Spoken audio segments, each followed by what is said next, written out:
Israel ने मजलूम फ़लस्तीनियों पर क़यामत ढा दी। गज़ा में अस्पतालों पर हमले जारी। इसराइली अफवाज ने नसर मेडिकल कॉम्प्लेक्स पर बम बरसा दिए। अल-कुद्स और कमाल उद्वान अस्पताल के नज़दीक भी बमबारी। इसराइल की बच्चों के अस्पताल को भी खाली करने की धमकी। इसराइली फ़दाइया ने अल-शताई कैंप पर भी 2 मकानों पर बम गिरा दिए। हमले में हलाकतों का खदशा। उधर मुत्तहिदा अरब अमारात का गज़ा में 150 बिस्तरों का फील्ड अस्पताल कायम करने का ऐलान।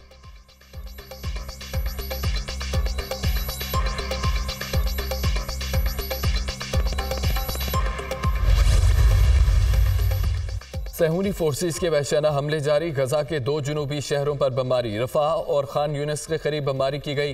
23 अफराद शहीद, मुतअद्दिद जख्मी। हमलों में रिहायशी इमारतों को निशाना बनाया।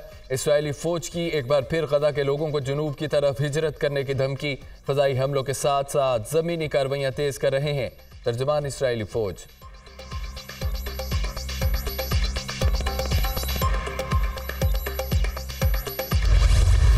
गजा में इसराइल की वहशाना कार्रवाइयां जारी। 24 घंटे में मजीद 306 फ़लस्तीनी शहीद, 78 खवातीन और 139 बच्चे शामिल। मुजमी तौर पर शहीद फ़लस्तीनियों की तादाद 10,000 से बढ़ गई। शुहदा में 4,888 बच्चे, 2700 से ज़ायद खवातीन शामिल, 32,000 से ज़ायद जख्मी, 15 लाख से ज़ायद शहरी बेघर हो गए। तिबी मराकज़ और एम्बुलेंसेस को तहफ़्फ़ुज़। इसराइल को अस्पतालों पर बमबारी से रोकना। फ़लस्तीनी वज़ारत सेहत का अक़वाम मुत्तहिदा और रेड क्रॉस सोसाइटी से मुतालबा।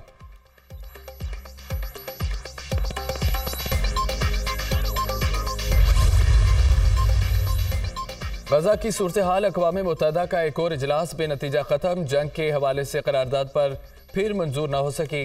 बंद कमरे में 2 घंटे तक जारी रहने वाले इजलास में इख्तलाफात खत्म न हो सके।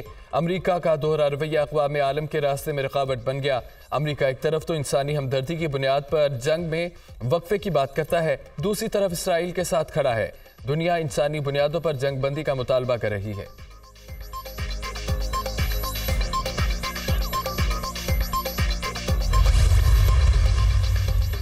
अक़वाम मुत्तहिदा को गजा में इंसानी हकूक़ की खिलाफ वर्जियों पर गहरी तशवीश। गजा बच्चों का कब्रिस्तान बन रहा है, कोई भी महफूज नहीं।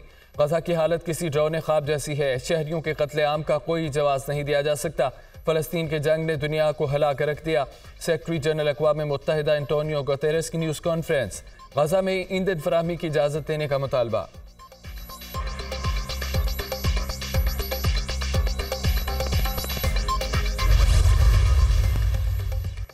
निगरान वज़ीर ख़ारजा का फ़लस्तीनी हम मनसब से टेलीफोनिक रब्ता। इसराइली जारियत के खिलाफ फ़लस्तीनियों से यकजहती का इजहार। जलील अब्बास जिलानी ने कहा है कि इसराइल की वहशाना बर्बरियत में फ़लस्तीनी तनहा नहीं है। पाकिस्तान फ़लस्तीनियों से मुकम्मल इजहार यकजहती करता है। जलील अब्बास जिलानी का फ़लस्तीनी हम मनसब से पाकिस्तानी अवाम और हुकूमत की जानिब से इजहार ताज़ियत। फ़लस्तीनी वज़ीर ख़ारजा का हिमायत और इमदाद भिजवाने पर पाकिस्तान से इजहार तशक्कुर। सियासी मंजरनामे पर बड़ी पेशरफ। बड़ा इंतखाबी इत्तेहाद कायम। नून लीग और MQM का मिलकर इलेक्शन लड़ने का ऐलान। ख्वाजा सादफी कहते हैं कि चैलेंजेस का मुकाबला करने के लिए इत्तेहाद ज़रूरी है। तय पाया मुस्लिम लीग नून और मुत्तहिदा मिलकर इंतखाबात में हिस्सा लेंगी। दोनों जानिब से कमेटियों का ऐलान भी किया जाएगा। डॉक्टर फारूक सत्तार का कहना है कि सिर्फ इंतखाबात लड़ना मकसद नहीं, मुल्क को मुश्किलात से भी निकालना है। कोई एक जमात चैलेंजेस का सामना नहीं कर सकती। मुलाकात में कोई ज़ाती एजेंडा ज़ेर बहस नहीं आया। मुल्की इत्तेहाद की बात की गई। पाकिस्तान को मसाइल से मजबूत लीडरशिप ही निकाल सकती है। मुस्तफ़ा कमाल की मीडिया टॉक।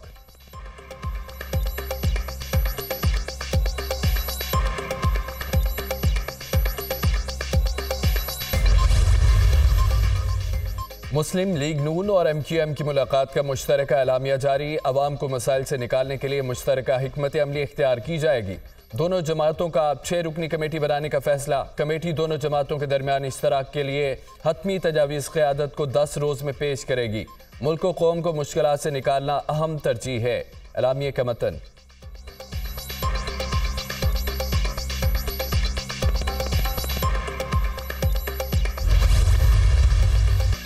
MQM से इश्तराक मुल्क व कौम को मसाइल से निकालने के लिए मुस्बत पेशरफ्त है।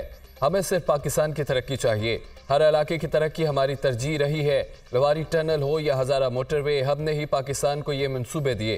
कभी इम्तियाज बरता न बरतेंगे। कौम की हालत देखकर दिल दुखी हो जाता है। शहबाज शरीफ को ऐसे वक्त जिम्मेदारी मिली जब मुल्क अमली तौर पर दिवालिया हो चुका था। अब मुआशी तरक्की के लिए डबल स्पीड से काम करना होगा। नवाज शरीफ की MQM के वक्त से मुलाकात के मौका पर गुफ्तगू। कराची के फलाई मंसूबे नवाज शरीफ के दिल के बहुत करीब है। मुस्तकबिल में MQM के ताउन और इश्तराक से कराची और सिंध के अवाम की भरपूर खिदमत करेंगे। शहबाज शरीफ की बातचीत।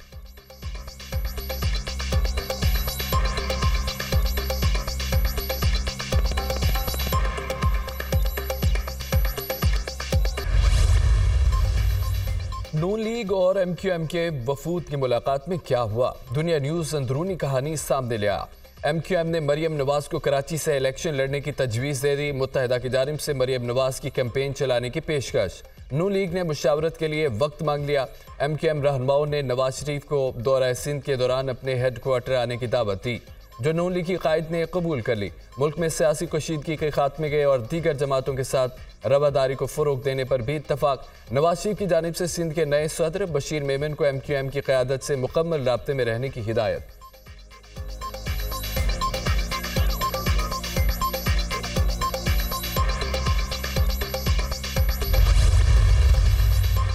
दोस्तों और दुश्मनों को पैगाम देना चाहता हूं, उनकी अपनी सियासत, हम अपनी सियासत करेंगे। मुखालफिन इलेक्शन में खड़े हों, हम वेलकम करेंगे। चेयरमैन PTI को इसलिए नहीं हटाया कि हमें पावर की ज़रूरत है, हमें अवाम के हकूक़ और मुल्क की तरक्की की ज़रूरत है। PTI की हुकूमत ने अपने दौर में कोई काम नहीं किया। हमने हमेशा अवाम की खिदमत की। समंदर के पानी को साफ करके लोगों को फराहम करेंगे। आसिफ जरदारी का घोटकी में खिताब।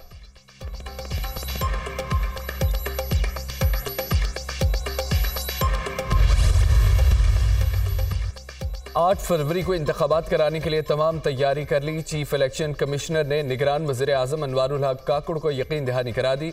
पोलिंग स्टेशंस, पोलिंग स्टाफ की फहरिस्तें तैयार। इलेक्शन मटीरियल की प्रिंटिंग का काम भी आखिरी मराहल में है। फहरिस्तें जल्द ही तमाम अजला में पहुंचा दी जाएंगी। चीफ इलेक्शन कमिश्नर की ब्रीफिंग। वज़ीर आज़म को इलेक्शन कमीशन का दौरा कराने की दावत। आम इंतखाबात के इनेकाद के लिए भरपूर ताउन किया जाएगा। दरकार फंड्स और मतलूबा सिक्योरिटी को यकीनी बनाएंगे। वज़ीर आज़म की यकीन दहानी।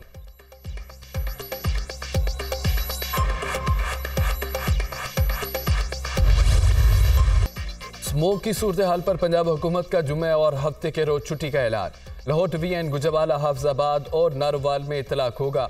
जुमेरात को 9 नवंबर के पहले ही छुट्टी है। लगातार 4 दिन तालीमी इदारे और दफातर बंद रहेंगे। माहौलियाती इमरजेंसी के तहत दफा 144 नाफिज। मार्केटें हफ्ता और इतवार को बंद रहेंगी। जुमे के रोज मार्केटें बंद या खुली रखने का फैसला ताजिर खुद करेंगे।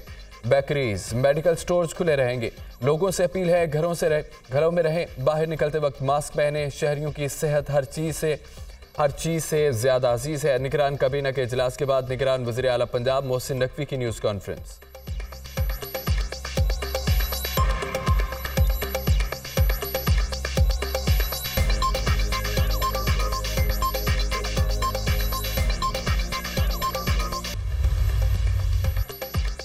इस्लामाबाद की सेशन अदालत में फ्रॉड केस की समाअत। पुलिस ने फवाद चौधरी को 2 रोज़ा जिस्मानी रिमांड मुकम्मल होने पर पेश किया। प्रोसिक्यूटर अदनान अली की साबिक फाकी वजीर के मजीद 5 रोज़ा जिस्मानी रिमांड की सजा।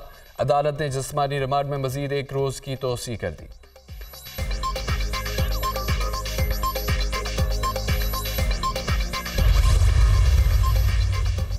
एहतसाब अदालत में शहबाज शरीफ और दीगर के खिलाफ आशियाना रेफरेंस की समाअत। अदालत ने सुप्रीम कोर्ट के फैसले की तशरीह तक आशियाना इकबाल केस का फैसला रोक दिया।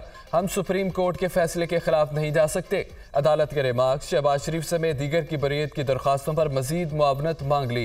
एहतसाब अदालत के जज मलिक अली जुल्करनैन ने केस पर समाअत की। मुल्ज़मान के खिलाफ 660 मिलियन रुपए का रेफरेंस है।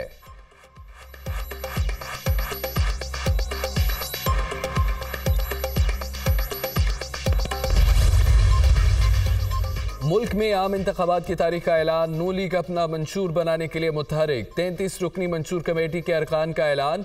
इरफान सदीकी कमेटी के चेयरमैन मुकर्रर। एहसन इकबाल, परवेज रशीद, साद रफीक, आजम नजीर तारड़ शामिल। खुरम दस्तगी, डॉक्टर तारिक फजल, पीर साबिर शाह भी हिस्सा। कमेटी में 4 सूबों आज़ाद जम्मू और कश्मीर, गिलगित बल्तिस्तान और अक़लियतों को नुमाइंदगी दी गई। गैर कानूनी अफगान शहरियों की अपने वतन वापसी का सिलसिला जारी। 6 नवंबर को 9,816 गैर कानूनी मुकीम अफराद वापस चले गए। वापस जाने वालों में खवातीन और बच्चे भी शामिल। अब तक 1,98,554 गैर कानूनी तौर पर मुकीम बाशिंदे वापस जा चुके।